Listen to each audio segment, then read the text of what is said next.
আসসালামু আলাইকুম। চট্টগ্রাম বিশ্ববিদ্যালয়ের কেন্দ্রীয় ছাত্র সংসদ নির্বাচন অলরেডি প্রার্থীগণ তাহাদের ইশতেহার প্রকাশ করা শুরু করেছে। ইশতেহারের ভিতরে সবাই খুব সুন্দর সুন্দর ইশতেহার দিচ্ছেন।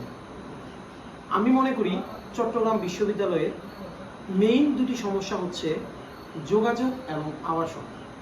আমার মনে হয় প্রত্যেকটা প্যানেলে এই দুটি কিভাবে আপনারা কাজ করবেন এরপরে একটা রোড ম্যাপ তৈরি করা প্রয়োজন।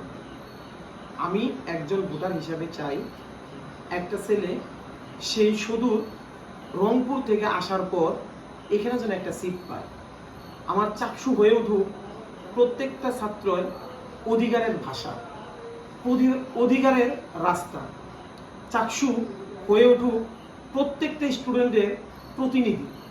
আমরা চাই ভোটার হিসাবে প্রত্যেকটা এবং যেই উঠুক না কেন আমাদের স্টুডেন্টদের ভয়েস হয়ে কথা বলুক, প্রশাসনের সাথে যোগাযোগ করে দীর্ঘমেয়াদী একটা পরিকল্পনা করুক, যেটা আমাদের যোগাযোগ এবং আবাসনের জন্য সুদূর প্রসারী একটি পরিকল্পনা হয় এবং এই ভয়াল আবাসন সমস্যা থেকে চট্টগ্রাম বিশ্ববিদ্যালয়ের ছাত্রছাত্রীগণ মুক্তি পাক।